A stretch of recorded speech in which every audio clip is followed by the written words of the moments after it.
Dice Tower Tonight, episode 97.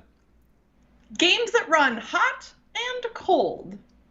Welcome to Dice Tower Tonight, a video cast about board games and card games, and especially the people who play them. On tonight's show, it's getting hot in here, so let us play a game. We're talking about games that use temperature as a mechanism. And no, putting your copy of Catan in the freezer doesn't count.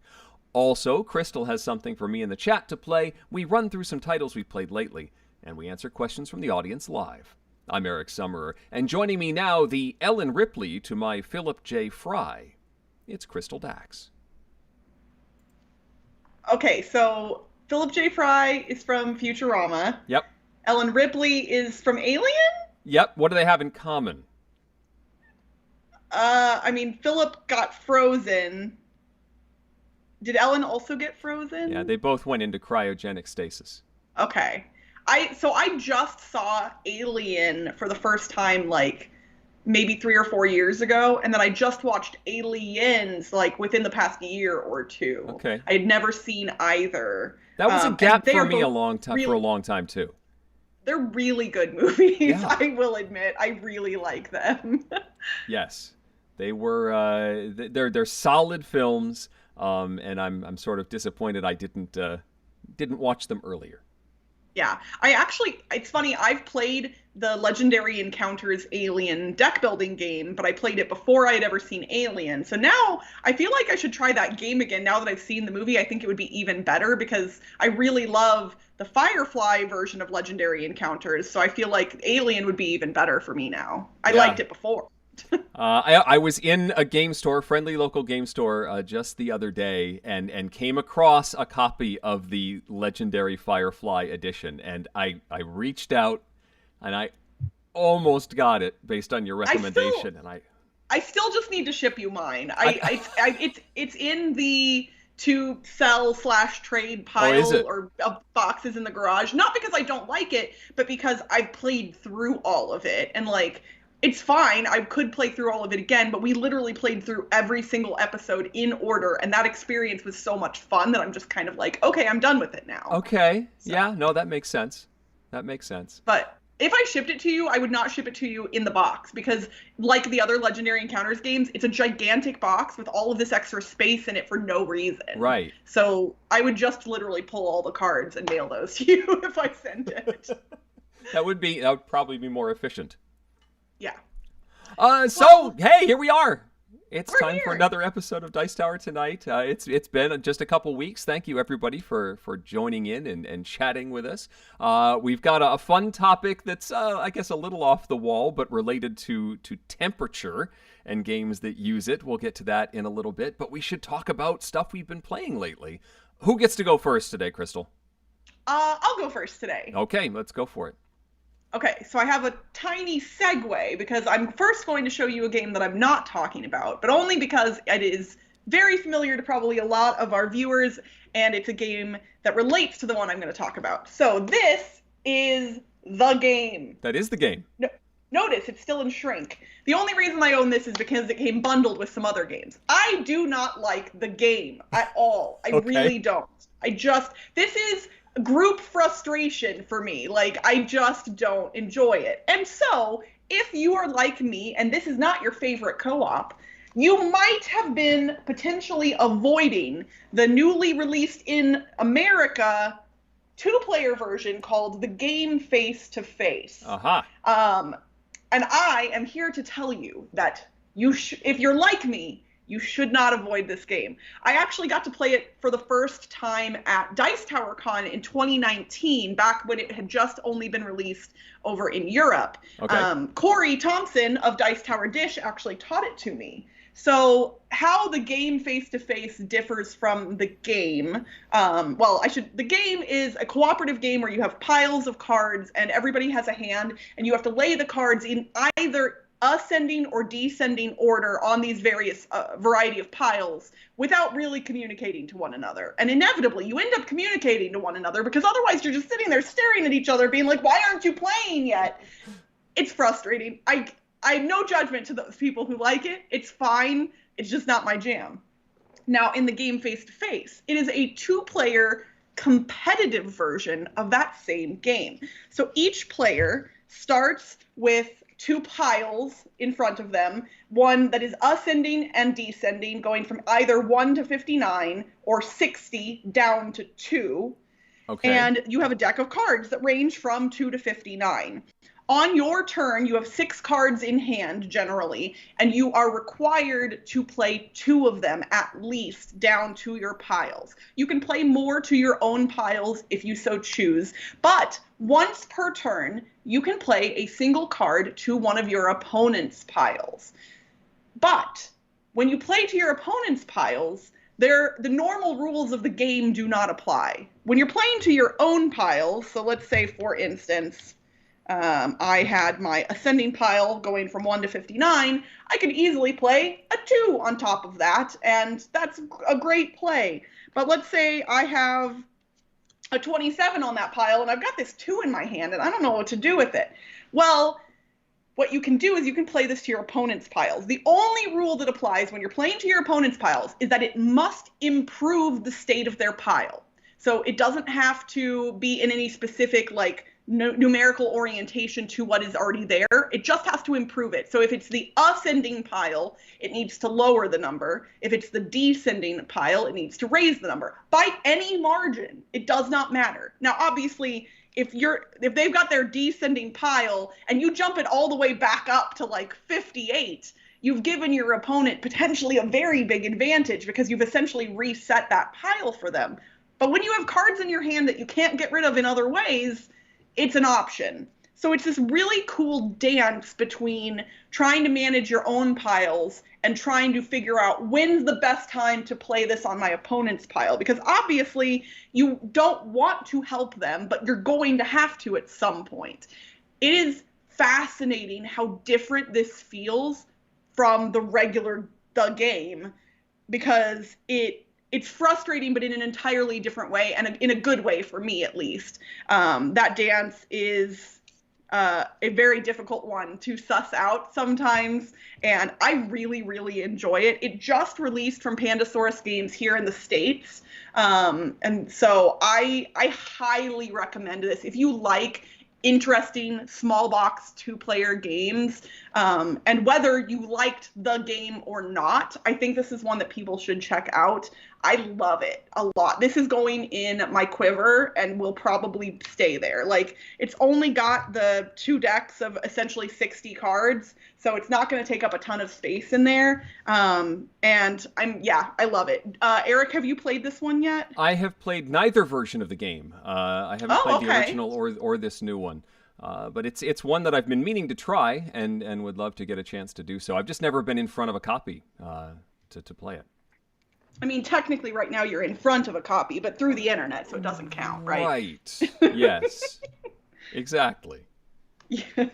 So, yeah, that is the game Face to Face, a duel for 2 from Pandasaurus Games. Very neat. So I had an opportunity to visit that friendly local game store, The Portal, nearby in Manchester, Connecticut, and play with our friend Brant from the Portal Gaming Podcast.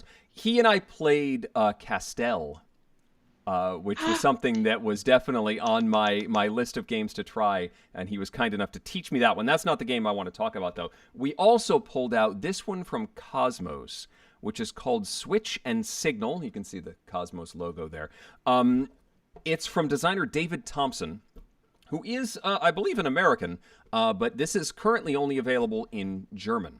I think Cosmos is still evaluating whether they want to bring it over here. So if this sounds cool, write to Cosmos and say, hey, this sounds cool. It is a cooperative pick up and deliver game. You've got a big old map, and it's... Oh, sorry. I don't want to crush the box. Here we go. You have a big map that is either Central Europe, and that's the side I'll show you, or there's also a North America side of the map. But here is generally what the map looks like. It's a big map. It's a quad fold board. I'll fold it over a little bit so that we can just focus on a corner of the board. And so you don't pull a crystal and break it in half. Do that. No. So you've got one city, Marseille in this case, that wants 2 of each of the 4 colors of cubes. So 8 cubes need to get to Marseille. That is your goal. Doing that will win the game. Those cubes are produced in other cities around the board. So we've got Paris down here that makes blue cubes, and Amsterdam that makes yellow, and then there's a red and a whatever the other color is. Was it gray? White? I forget. Whatever the other colors are also around the map. And they each get 2 cubes on them to start the game. You also have a bunch of little trains. Here's a little gray train, plastic train, and a black train, and a brown train, and there's 3 of each of those. And each of those trains has a little basket in it that can hold a single cube. Ta-da! Choo-choo. So you need to get those trains to those cities and pick up the cubes and then take them to Marseille. You do this... Actually, let me show you the board here. So each of the paths, as you're driving around, has these switches, little crossroads. Anytime there's a crossroads, you've got a switch. And you're going to put little discs on them. So right now, wherever the disc is, it's blocking that side of the track. So the up-down track is where the train can go through. But if I move the switch, now it's going to do a little hairpin turn and go the other direction. And so that's the mechanism that I'm adjusting these. And also, these red lights, you see the red lights going in and out of Amsterdam and also into Paris. There's some that are just in the general countryside as well. Those get these green discs. And so if I place a green disc on that entrance into Amsterdam, now that is an open signal that can head into the city. So I need to manipulate those so that the trains can move around the board and get where I'm trying to get them to go. I'm doing this with these cards. There's a card that says move a train. There's a card that says move one of those green signal discs. There's a card that says do one of the switches. And basically every time you play one of those, you can adjust the board in some way. Part of the timer of the game, though, is that you're going to keep pulling these cards, which say put more trains out on the board. This one says pick a color of train, put it out on the board. Move all of the gray trains. Move all of the brown trains. And anytime you move the train, they get rolled with these dice, and they're distributed differently. They're not standard dice. So you've got a slow gray train that only goes up to 3.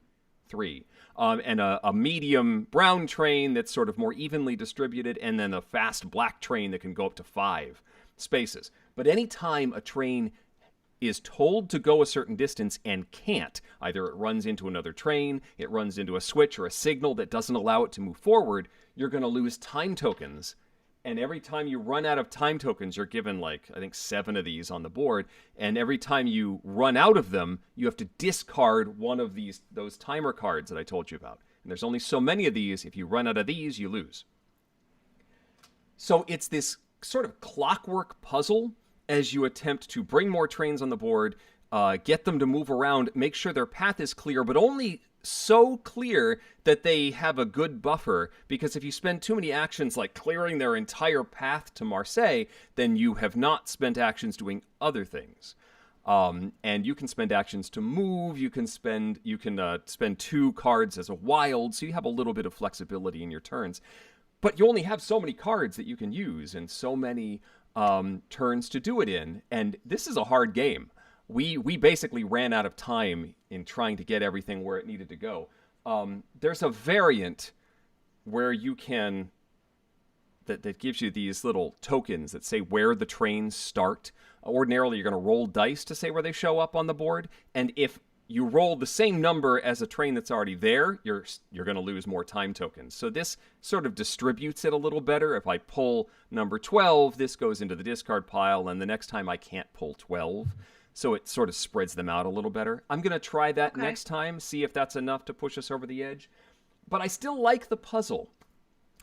It's a hard game. It is not an easy one. But I have not tried it yet with the kids. David Thompson is the designer, sent this to me saying, I think your kids would like it. I have not gotten the kids to play it yet. It might be a little more complicated than they're comfortable with, but one of them's 13. He should be able to figure this out, no problem. I want to try it and see if we can figure out the puzzle, but I will certainly try it with that flip variant the next time. It's called Switch and Signal from Cosmos.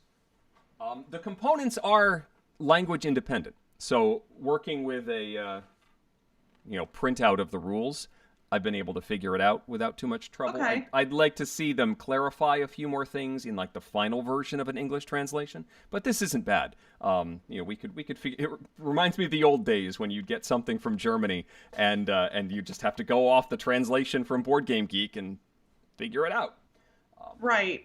So as co-op games go, what like, I know it's not usually an issue for me, but I know a lot of hobby gamers sometimes worry about the quarterbacking issue in co-op games. Is other than your hand of cards, is this one of those games that theoretically could suffer from that? Like, oh, you should switch this switch and move that train or whatever. Like, is that? Yes, I think this has a similar issue to, say, Pandemic, where you could, if you played with open hands of cards, it doesn't say to do that, but I don't see why you wouldn't. Yeah, you can have other people saying, well, why don't we focus on this and do the other thing? But because there's so many unknowns in the game, you don't know what card is going to get drawn next, which trains are going to move by the system. So it's very much a let's mitigate risk, and that's not always a definitive answer. So it's somebody could certainly say, I think you should do this, but you can say, I'm more worried about this, and this will make me more comfortable. So it's not a puzzle necessarily to be solved. It's more of a, we can't worry about everything, so what do we focus on? Can it be played solo? I certainly think you could. I don't remember if it says, not officially, it says 2 players, but you could certainly play this double-handed. I mean, any co-op game, well, not any, a lot of co-op games can be played solo just by fudging the rules a little, so. And the bad stuff only triggers once every turn, so I don't see any reason why you couldn't play it solo. It's just a matter of hand management. There's not even, you as players don't have any positions on the board. It's all just, here's the cards I'm going to spend and do stuff, so there's no reason why you couldn't play it solo, I don't think. Okay. That sounds interesting. All right. Well, Eric, before we get to tonight's topic, I think we should play a game. What do you think? I think we should. I enjoy doing such things. Well, I know that you and the chat tend to have some favorites as far as the games we play on this show. Yeah. And so I am going to bring back a favorite that I have not hosted for a while, and that is Just One. Oh, boy. Because we love it. Okay. So, chat, in case any of you have not been in one of our streams where you've played Just One before, or if you don't know how to play Just One, the board game in general, what I'm going to do is I'm going to show my webcam, you all, a word. And then you all have to type in one-word clues for Eric to try and get him to guess what the word I've shown you is. Those can only be single words. They cannot be hyphenates, or you can't have 2 words. It's always one word, and it has to relate to the meaning of the word that I've shown you to some degree. It can't be a rhyme or a homonym or things like that.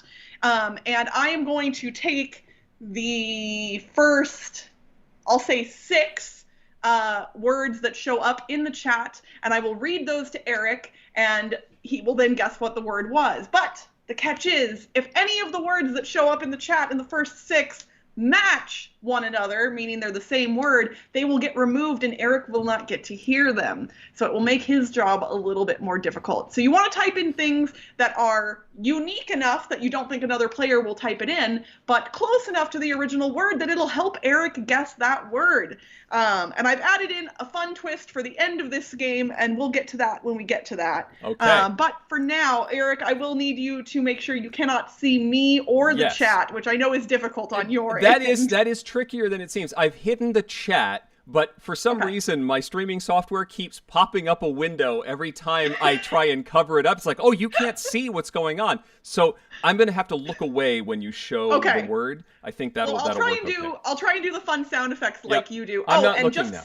Yep, and chat, just so it's easier for me to pull your words out of the chat, please type them in all caps. Yes, thank you, Kabuki Kid.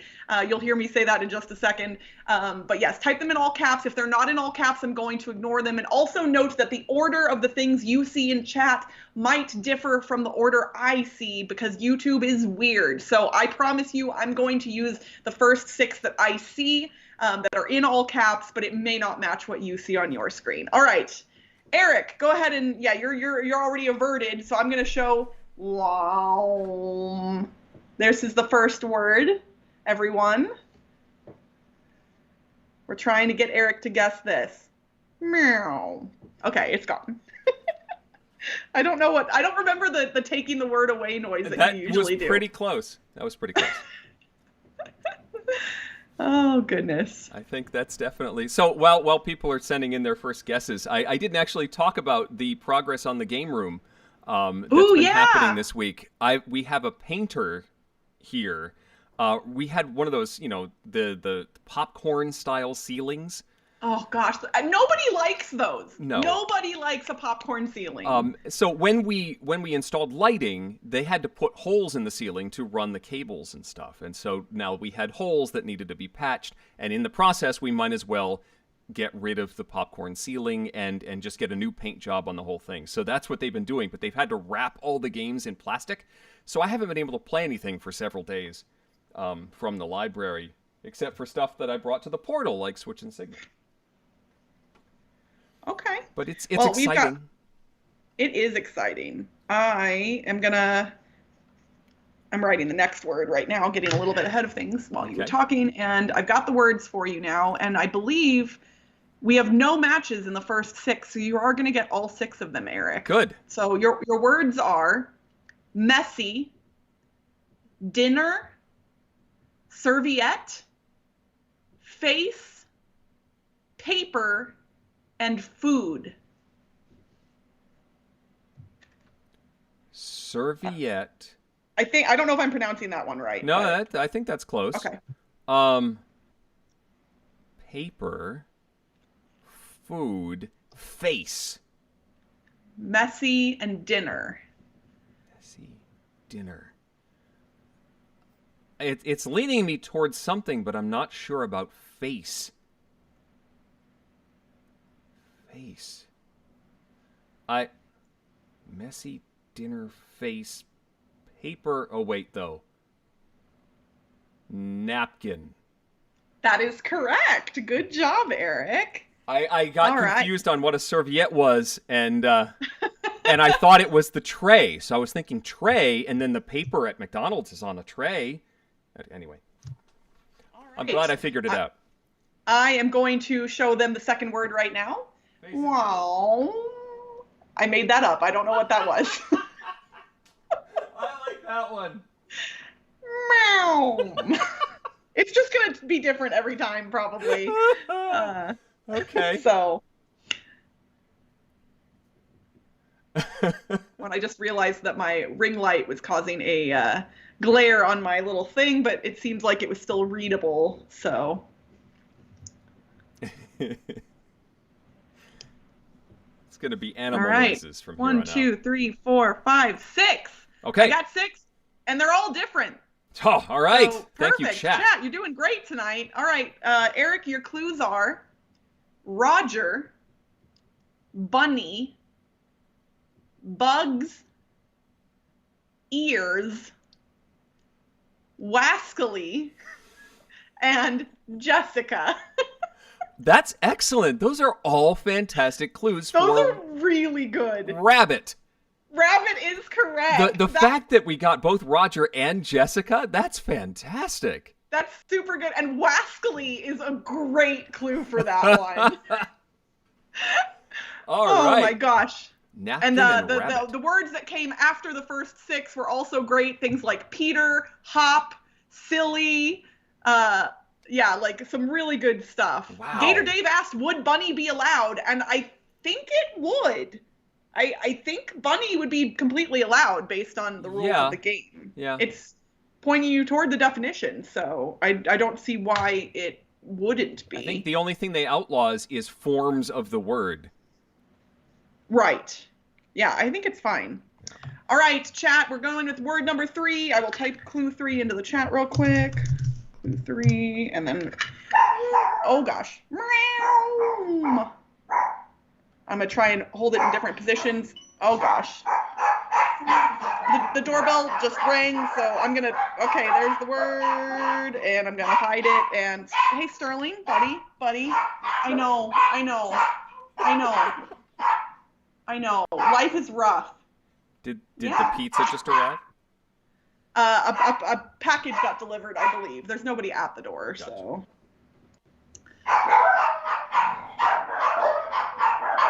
Okay. Hey. Hey. Hey. Do you think that barking is gonna like do something? They're all looking at me. I don't. Crystal, it might be a game. Yeah, honestly, it probably is nowadays. All right, let's go here. Let's find the first 6. 1, 2, 3, 4, 5. That one's not in all caps, so we'll do that one. And they're all different again. Chat, knocking it out of the park tonight. So your 6 words, Eric, are crib, carrots, newborn, Ruth, shark, and bonnet. Those are all really good. Chat is on it tonight. Those are fantastic clues for baby. They sure are. Wow. I think this is chat's best game ever so far. Like, wow. I don't want to jinx it, but yeah. This requires coordination. I mean, even if you were rigging this game, they'd have to get those words in sequence, and that's hard to do because YouTube is weird. Yep. All right, well, this next one, well, I think it might be a little harder, but based on how well chat is doing today, I have no doubts that they will be able to get you to guess this. So,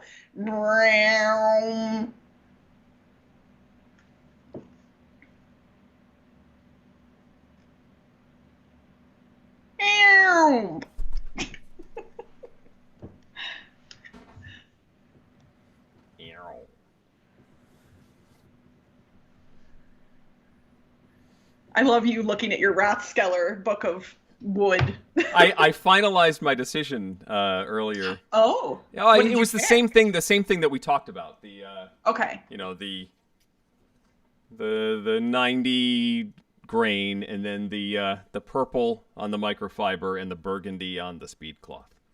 Nice. I'm excited. Maybe we'll have the room painted by the time. Okay, so we do have 6, and we do have a match this time. So you're only going to get 4 words. So the words that you are going to get are lettuce, tip, polar, and salad. Again, excellent clues for iceberg. Yeah. They nailed it. The word that got removed was Titanic, unsurprisingly. Wow. That's all right. Really chat. Good. Yeah, I think, the chat is agreeing that lettuce is a great clue. It worked well. Corliss said we got distracted by the barking. We lost our mojo. No, you all did not lose your mojo. It is okay. We don't need 6 words with you when you all are this great, so. They've been practicing. Without us, Crystal. All right, next word coming up. Meow. It sounds wounded. I don't know what I'm...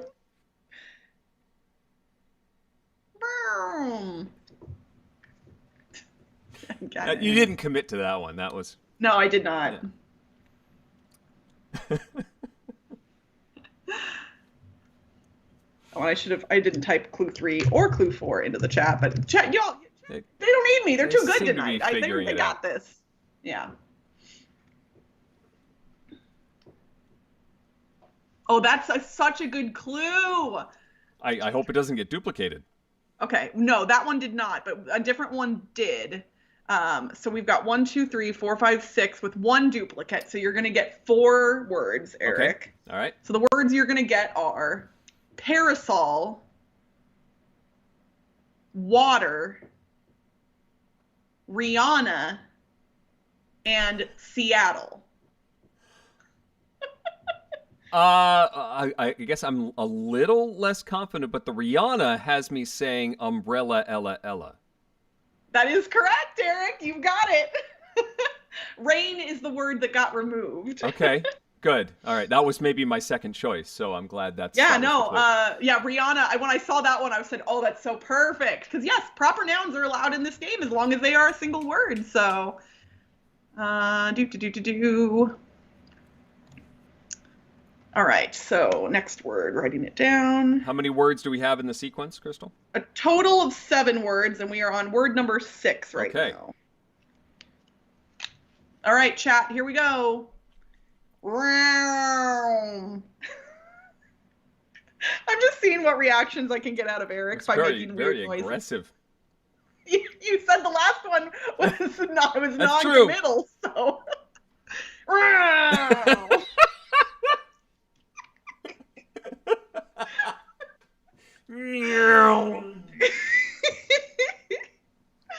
Oh my goodness. I mean, as long as we're having fun, Crystal, chat can do their thing.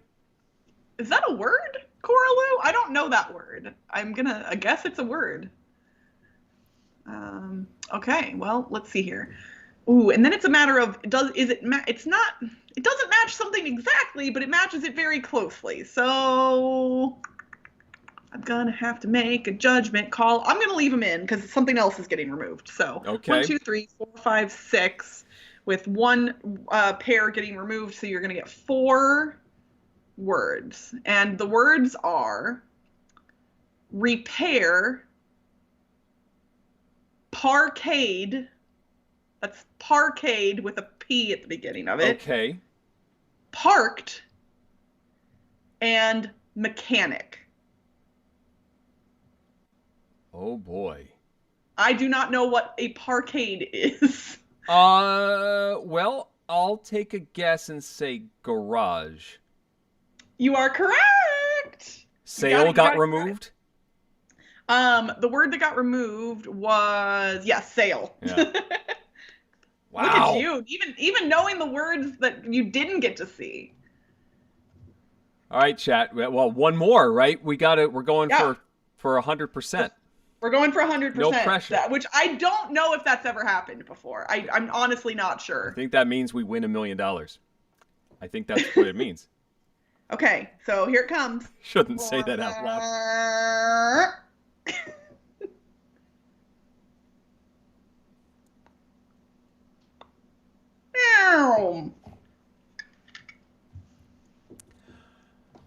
Oh boy, now I'm nervous. Oh, parkade is a Canadian thing, apparently. And I would imagine it's a parking garage.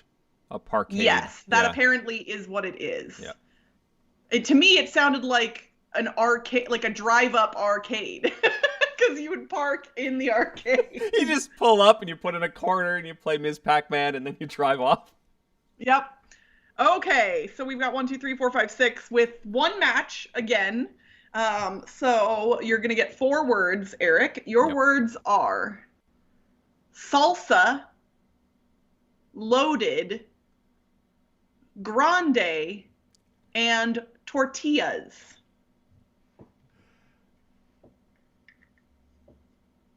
Ooh, okay. I've got 2 possibilities now. I got to go with nachos.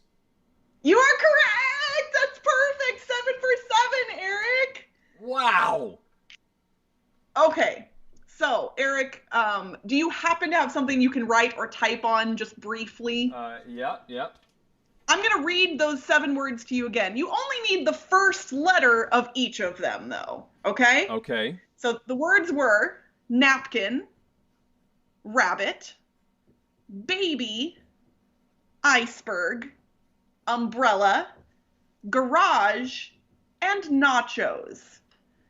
It's anagram time, Eric. What do the letters of those 7 words, if you rearrange them, what could they spell?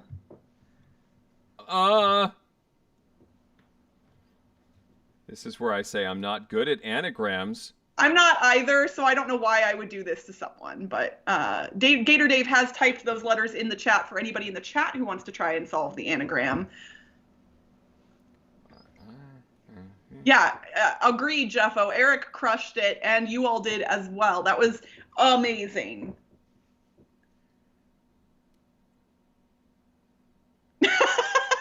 And someone in the chat, yes, a couple people in the chat have figured it out, although someone put a joke answer in and it made me laugh. So, I think Gator Dave also figured it out, but put something else in.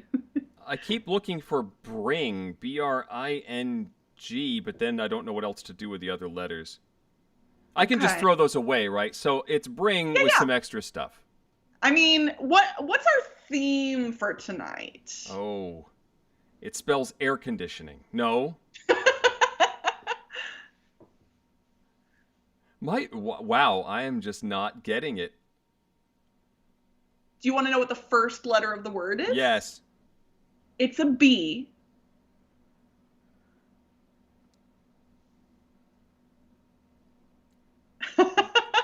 Coralu, that is very true. Brungungen.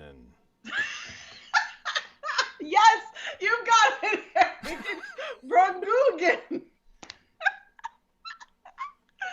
Oh my God. No, if chat has gotten this, this is not making sense to me. It is, if you rearrange those letters, it spells burning, Eric. Burning! I'm sure it does. And yes, a bunch of people in the chat got it. So good job, chat. You all were indeed on fire in this game. Oh. And we're going to move into our temperature-themed discussion now. Yes, we are. Tying it all together. So yes, Eric, you suggested this topic. And I'll admit, I used myself as a research point because way back in July of 2016, 5 years ago, on Board Game Blitz, we actually did hot games as a topic of discussion. Okay. And so this gave me an opportunity to re-listen to episode 5 of my own podcast, and holy moly, we sounded different back then. But it helped me do some research and pull some games off my shelf. Although, at least, actually one of these games I mentioned, but in a different context, and the other two did not exist at that point. So I'm excited to show off a couple. Although I will admit, a lot of the temperature games I thought of were games that related to heat and or fire. Not just because of that episode, but because that's just the stuff that came to my brain immediately when I was thinking of temperature. Okay. Quick aside before we start talking about games. I had a funny story to share that my kids are currently in their last week of the school year. And while I'm sure the schools in your neck of the woods, Crystal, are fully equipped with air conditioning and are ready for heat at all times of the year, some of the schools around here are not. They usually let out before things get too hot. And the middle school that my 13-year-old goes to is not equipped to handle the level of heat we've been having. We've been in the 90s this past week. Oh, gosh. Yeah, that's a lot. And so they, like the upper floor of the middle school was building up heat over the past several days and just wasn't dissipating it overnight. And, they decided to do a half day yesterday or today. And they announced it yesterday, sent out emails saying the middle school is going to get a half day, but just the middle school, because the elementary schools have air conditioning and are able to rotate the kids and keep it safe. But my youngest, the 10-year-old, comes home and says, I have a half day because my teacher told me to write half day on my planner, and so we must have a half day too. And we're like, but they specifically told us it's not a half day. And so he gets ready for school, and on the way to the bus stop, I'm talking to the other parents, and they're like, no, it's not a half day. It's a full day for the elementary school kids. And one of them says, wait a minute, isn't today hat day? It was like a school spirit, wear a silly hat day. And he wrote down half day, but it was really hat day. And then he didn't have a hat. And no, he did. He remembered it was a hat day, but we didn't make the connection. It was. Well, I'm glad that he still had his hat for his non-half day of school. So we wanted to talk about, because it's been so warm up here in Connecticut and where you've been. I've seen some of the temperatures that you've been posting on various Yeah, I platforms. mean, it's currently only 91 here, which is Only. actually, I mean, that's cool for, it's gotten up to like 107, 108 here in the past week and a half. And we do get up to those temperatures. That's not unheard of, but not quite this early in the summer usually. So it doesn't necessarily bode well for later in the summer when we typically hit like 115. So yeah. Yeah. Corlu asks, does he have a bunny ears hat too? He does, actually. He admired crystals and mines so much that he used an Amazon gift certificate that he got for Christmas or something to buy his own blue bunny hat that has the squeezy things. So we're talking about games that use temperature in some sort of manner as a mechanism in the game. And one that immediately comes to mind when I'm thinking of that, and that a few people mentioned on Twitter when we were teasing tonight's episode, is Terraforming Mars and the Terraforming Mars card game, which has, as one of the things you need to do, raising the temperature of the planet to a livable, sustainable temperature. But in raising the temp, you also open up the possibilities of playing more cards, or even eliminate the possibility of playing some. There are certain cards that can only be played in a particular temperature range. And you know, once you get into orange temperatures, you can play this. Or once you get past a certain point, you can't play this anymore, which is an interesting mechanism because it sort of dictates the timing of certain cards. And so that seems to be like the first category of using temperature as sort of a resource or something to manipulate to be able to do stuff in the game. What else did I think of in that particular way? Oh, a la carte. The cooking game. Yeah, I have this on my list too. Yes, I thought this is the one I thought might be on yours, Crystal. A la carte is a cooking game with some pretty cool components. I've never owned this one, but it actually has like a little stove that you adjust the temperature on, and there are certain recipes that need to be at a certain temperature and can't go beyond that. Like if you go too high, you'll burn it. But others need to be cooked at a certain temperature or you won't be able to complete the recipe. It's all about managing those, managing the temperature to get the recipe correct. Yeah, if this wasn't in one of the boxes in the garage to be sold or traded, I would have pulled it out for sure because the components are super great. The little stoves are cardboard, but like thick, sturdy cardboard, and like it actually is 3D. And then the pans that you put on the stove are actually made of metal, and like the components in this game are just great. I love it. And yeah, the temperature is really important, and it's so frustrating when you roll the die and are forced to turn the temperature up beyond the point and then you burn the dish. It's so frustrating because there's nothing you can do to save it at that point. Same thing if you over season a dish with salt. There's a lot of ways to ruin food in that game. Similarly to over seasoning, it's not quite temperature, but it is heat. The card game Too Many Cooks, where you're playing vegetables into a soup, but there are spicy peppers that can go in there that basically ruin the dish. If you play, I think it's too many of them or at all, they can sort of spoil the pot. And so that's an element that needs to be managed, the heat level of the soup.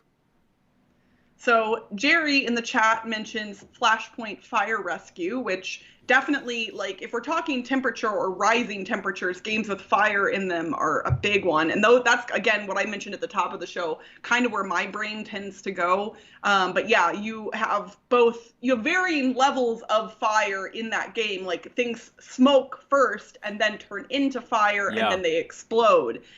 So it's an escalating scale that makes things really hairy, really fast.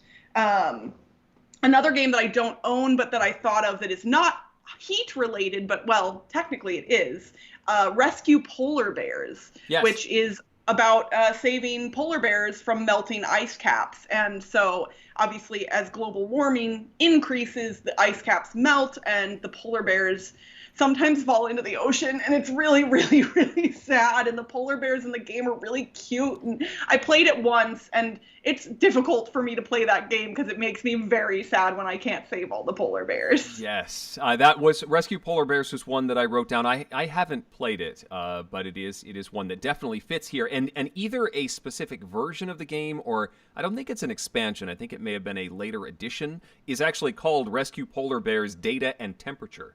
Oh yeah. And so it's all about managing that temp, finding out why the temperatures are rising, and saving the polar bears as things sink. And that sort of is the timer aspect of temperature that I came up in some of these games. And the most visceral one of these is a game that got covered on Flip the Table back in the day called Ice Cube.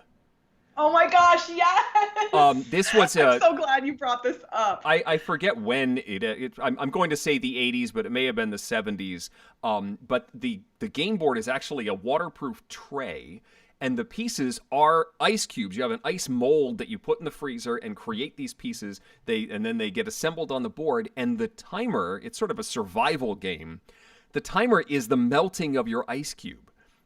You have to try and keep your little character alive as long as possible, but it's going to be put through a gauntlet of terrible things for ice, like sprinkling it with salt, or putting a warm washer on its head, or pouring warm water on it.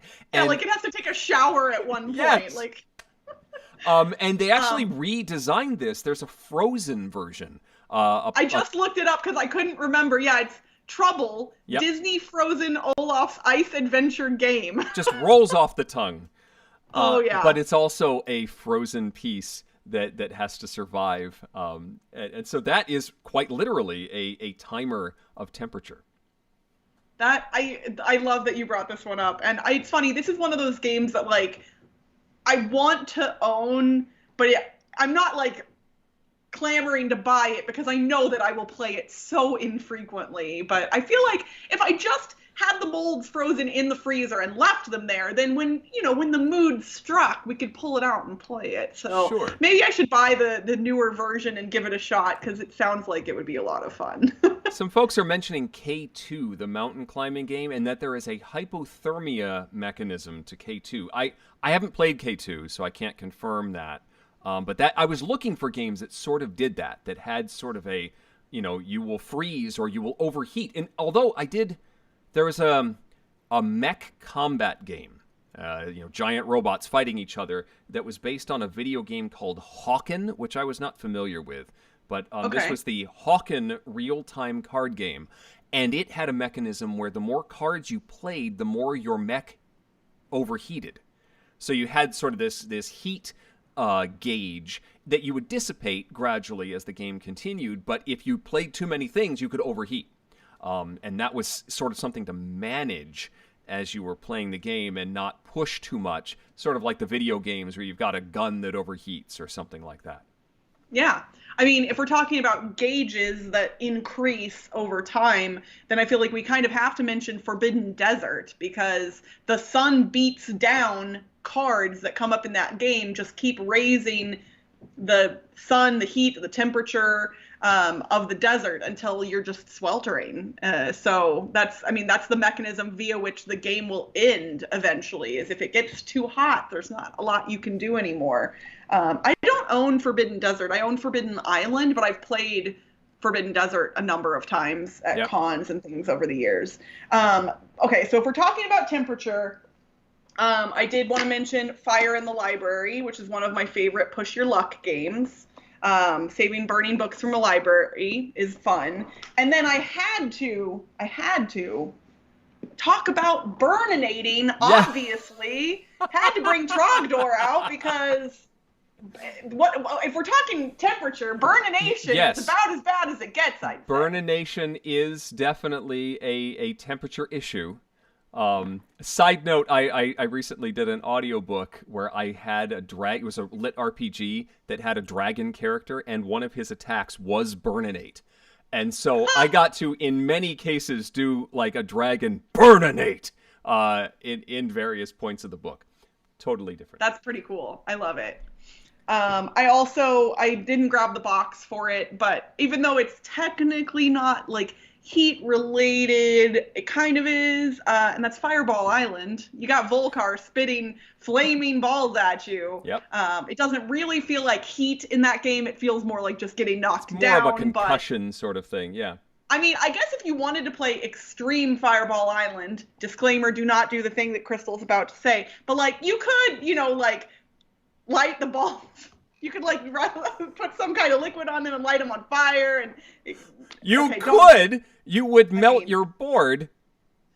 Well, if you protected the board somehow. Okay, this is becoming way more involved than It would make a great photo op. You could turn out the lights, play it outside, and then Volcar spits actual fireballs. I mean, technically, you could just take the Volcar piece and put it somewhere else and just see if you could get him to spit it out. I don't know. I mean, you could, but don't, children. Don't. Kids, if you're watching this, no. No. Do not play with fire. It is dangerous. So thinking outside the box, Hoop Gods you can get on a hot streak. Wait, that game's not out yet, though. I want my copy. When's the Kickstarter shipping? I am desperate to get my copy of that game. I'm so excited about it. Let's see. Anything else? I think we've gone through my list of games. The only other things, let's see, what else did I have? I did put Downfall of Pompeii on mine. Yes. It is a volcano that is erupting and spreading, and you're potentially throwing meeples into the volcano. This is where that quote from the episode of Board Game Blitz came from that I tweeted today, where I talked about. That's where that quote came from, was talking about Downfall of Pompeii. There's also Fire Tower, Eric, which you've talked about before. Yes. Which always makes me think of Rich Sommer, since he voiced the character on Firewatch. I've never played the Fire Tower board game, but I cannot. Those things are I can't separate them in my head now. Yeah. Did you happen to see when we were doing the chats, the daily chats in the evenings? Yes. Did you happen to see the episode with Rich? Yeah, you told him about it, and he hadn't heard of it. I wonder if he's gotten a hold of it. Yes, I need to play that game with him. Although I don't know if I still have it. Did I keep it just to play it with Rich? I don't know. I don't think so. But that was a fun game. All right. Well, chat, if you have any other games that are temperature related that you think should get mentioned, feel free to drop them in the chat. Otherwise, we have a little less than 10 minutes remaining in the show, and we would be happy to answer some questions from you all, whether they are about games or otherwise. We will be happy to talk about whatever. I will say I have not watched Loki yet. It came out today, right? Haven't watched it, so can't talk about that. It's going to be tough because my wife likes to watch The Handmaid's Tale on Wednesdays, and there's usually only enough time to do one of those, and so we might have to wait. Loki might have to get slotted into a Thursday. Yeah, I'm similar. It's funny, Handmaid's Tale for me, the first season was good. The second season was also good, but not as good. And then the third season, I want to say I did not like at all. And I almost dropped it at one point, or maybe at the end of season 2. But this current season of Handmaid's Tale is really good. And so if you're like me and you either dropped it or almost dropped it when certain events happened earlier in the show, I would recommend potentially picking it back up again. I think it's better now. Yep. For what it's worth. Obviously, I'm saying very vague things to not be spoilers, but I like it. Yeah, it's a difficult show to watch. It is not a happy-go-lucky story at all. There's a lot of staring into the camera meaningfully, but it's very, very well done. I get my balance between my Tuesday night shows. I had. Now I think the season has ended, but I had This Is Us and New Amsterdam that from NBC that I liked that were more feel good. They're both happy, yeah. Yeah, and well, they're not happy necessarily, but like. They usually end happily. Okay. And whereas Handmaid's Tale is never happy. Yes. Daniel asks, did you decide on seating for the game room yet? I have not, but I've narrowed it down a little bit. The discussion points were really, really good that we had. And one thing that was a big hang-up for me is whether we should get adjustable seating, like office-style chairs versus dining room-style chairs. And while I do appreciate that you can adjust the height of these office style chairs, my wife sort of convinced me that she would like to see something with a little more style to it, which was what we were looking at for the table itself. So I have not gone this far yet, but I'm going to start shopping at furniture stores for dining room style chairs that have significant cushioning and back support. Also something that is, in the $100 to $200 range, as opposed to the $500 plus range for some of these expensive, ergonomic chairs. So I'm trying to find a nice medium of something that looks nice and is comfortable, but I need to go to a store and just sit in things. But I've got my heights. I've figured out what I want. This isn't something I want to buy off the internet. I want to actually get to sit down in some chairs and make it work. We just haven't gotten out to do it yet. Okay. Yeah, furniture is expensive. Like, furniture's really expensive. Yes. I just finally bought a sectional for my living room, but it won't come till the middle of July. Although that's still a way much better timeline than when I looked in the fall when I moved into my house. They were telling me 6 months at that point. And so I would have just barely gotten it, even if I'd ordered it way back then. Yeah. And so I'm excited to get a real couch for the living room. But yeah, I still need to do some real gaming chairs at some point, because right now it's mostly just folding chairs for me. Let's see. Where did it go? How's the planning for the 100th going? And did you convince Tom to let you stream during the Summer Spectacular? We were just talking about this before we went on the air, Corlu. So we are not going to run during the Summer Spectacular. I think just because of logistics, we're going to be exhausted from streaming all day during the Summer Spectacular. And Tom has basically said, no, I'm done. I'm done for the day. So I will have lots to talk about 1 week later. So we have our episode now. We'll do episode 98 in 2 weeks. And then we'll skip what would be the next episode, which is during the Summer Spectacular, and do 1 week after that. And then just wait 1 more week for our episode 100. Yes. So episode 90... Yeah, episode 98 will be on June 23rd. Episode 99 will be on July 14th. And episode 100 will be on July 21st. And as far as what we are doing for that episode, we have a loose plan, but we have not nailed down the specifics of that plan yet. And I think we've already kind of discussed this a little bit, but our thought that we would like to do, assuming the chat is down for it, is we usually enjoy playing a game with you all, and we want to do that for the whole episode. We want to play games with you all. So if you have favorite games that we have run here on Dice Tower Tonight, and they can be standards like Just One or one-offs that we've done throughout the course of this show, if you have favorites, please let us know. You can tweet at us, you can email us, whatever you want to do. But we want your input. We want your feedback. We want to make episode 100 just a really fun time for everybody involved.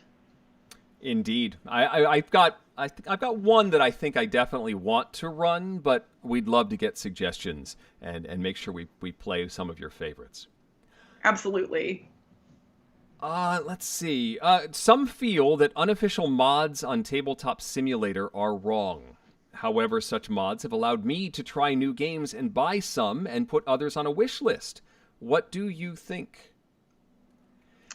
I mean, I know that publishers are generally not a fan of unauthorized mods. And that's not to say that they don't want people playing their games, but it's more the fact that they have lost control over a thing that they own to some degree. Yep. Like when someone else creates a mod, they might get some of the details wrong. They might get the rules wrong, or the components, or the experience might differ in some way from what the publisher intended.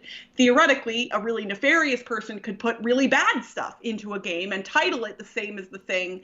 And if people don't recognize that it is unofficial, they might think this is the game.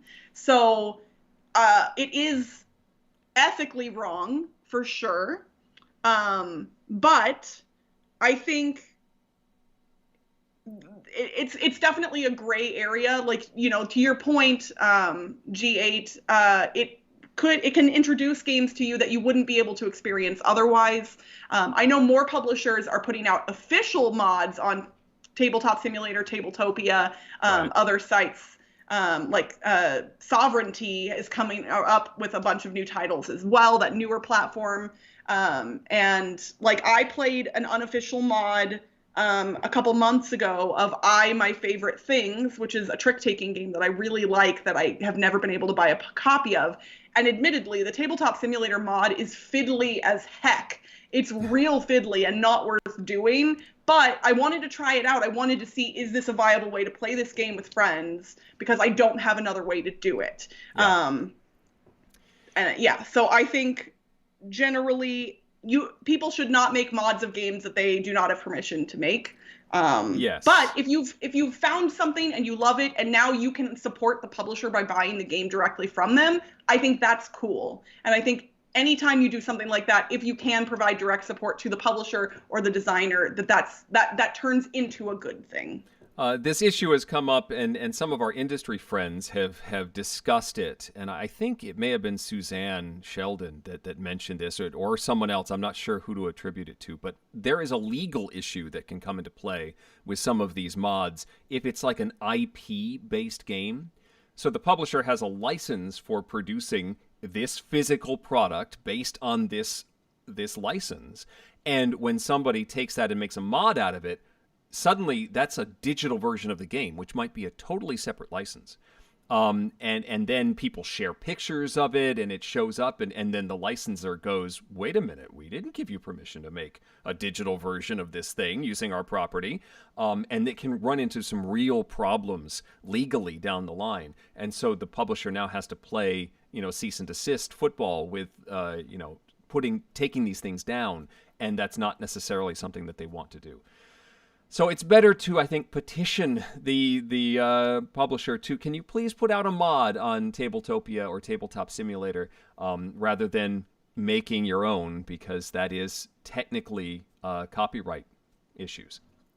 Absolutely. That's a really good point. Like, sometimes people think, oh, this publisher owns this game, but also a lot of games are licensed to publishers from other publishers, so they might not have all of the rights that you think they do. So you are, and that's, no publisher wants to, butt heads with the gaming community. Nobody wants to put out that cease and desist, but sometimes their partners may require it. And so I would say, be kind to publishers who have to deal with stuff like that. They're not doing it for fun. It's not fun. Yes. Read any good books lately, asks Kabuki. I've found that my ability to focus on reading specifically has been very difficult for me during the pandemic. Whatever mental state I've been in for most of the pandemic has made it difficult for me to narrow my focus to be able to read a book the way I would like to. It's usually easier for me to do something like watch TV, where my focus doesn't have to be quite as lasered in. But I did get a book recently that I haven't read yet, and I'm hoping to soon. There's actually a person who's on TikTok who plays both board games and also is a book aficionado. It's his favorite book, and it's The Invisible Life of Addie LaRue. I know nothing about it other than it's his favorite book, and he likes board games and he loves books. And I said, that's enough. He seems like a delightful human. I should buy this book. And so I did. And it's just been sitting around for like a couple of months now. And one of these days, I'm going to get around to reading it. So that's on my list at the very least. Yeah, I'm as I think Daniel mentioned it in the chat, that I don't have a chance to read much for pleasure. For fun. I am usually prepping the next book, but there was a nonfiction book. Occasionally, a nonfiction book comes along that's a topic that's interesting enough that I feel like, wow, this is really cool. I recently narrated a book called Breaking Barriers that is about the P-Tech high school system, which is I had never heard of it, but it's been around since I want to say 2012 or so.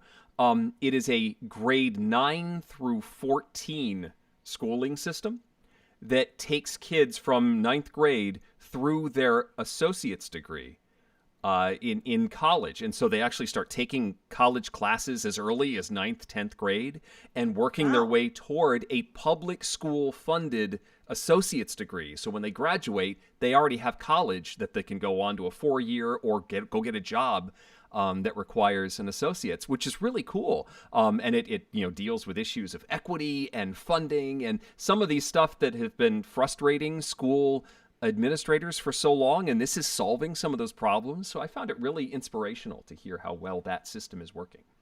That's really cool. Any other questions that we want to get to? Kirk asked, pretty dice or legible dice? I will say, given the choice, I want both. Like, sentient comes to mind as dice that are both beautiful and very legible. The numbers are big and clear, but they're also gorgeous. So that's probably. But if I had to choose one or the other, legible is what I would choose, because it is frustrating to get a pair of dice and you're just like, what number is this? I don't know. Yes, you definitely need to be. If you can't use them, then they might as well just be on a shelf. Which honestly is what some people do with novelty dice anyway. Yeah. But yeah, if I'm purchasing dice to use them, they need to be legible. Yeah. Chris Yee asks, what's the story behind the hot dog? Again, it's been a while since we've talked about the hot dog. It has been a while. So here's the, it is an official Jim Henson Stuffed and Unstrung from Henson Alternative. That Stuffed and Unstrung was the improv show that the Henson puppeteers put on, where it was basically Whose Line, but with Henson puppets. And so, they'd ask for a topic and do little sketches. And one of the characters that they would pull out, they just had like a rack of puppets. And so they'd run over and think of characters and grab puppets and do a scene. And this was in the gift shop. So I took a weenie home. But yes. I mean, who wouldn't, right? Who wouldn't? And now he's the supervisor and watches me work. Yep. He sees you when you're sleeping. He sees you when you're awake. He knows when I make mistakes while reading. Yes. Oh, goodness. All right. Well, I think that's probably going to do it for us this evening. Again, this is episode 97. Episode 98 will be in 2 weeks on June 23rd. And then we are going to take a break. We will not be with you on June 7th during the Summer Spectacular. July 7th. But we will be back. Yes. But the Summer Spectacular is going to be a whole lot of streaming. So yes. You'll have plenty of content to watch then. And then we will return for episode 99 on July 14th. And episode 100 on July 21st. So that's just a little over a month away. I'm so excited. But until 2 weeks from now, I'm Crystal Dax. I'm Eric Summerer. And you've been watching Dice Tower Tonight. Thank you for watching. Promotional consideration has been provided by game publishers in the form of review copies of games. Crystal and I will see you in 2 weeks for another installment. Our show is supported by viewers like you. Thank you. Dice Tower Tonight is produced by Crystal and me with assistance from Tom Vassell, Mike DeLisio, Roy Kennedy, Chris Yee, and Rob Searing. Our family heirloom Chinese frying pan brought to you by My Father's Walk. Timothy Pinkham composed our theme, and hosting is provided by GameNerds.com. Give us your feedback on the Dice Tower Guild at Board Game Geek on Facebook or Twitter, or by emailing us at crystal@dicetower.com or eric@dicetower.com. And don't forget to visit the other shows in the Dice Tower Network. Find something new at dicetowernetwork.com. Until next time, from all of us at the Dice Tower, have fun gaming! And hit that thumbs up button if you liked tonight's show, please! Good night, everybody!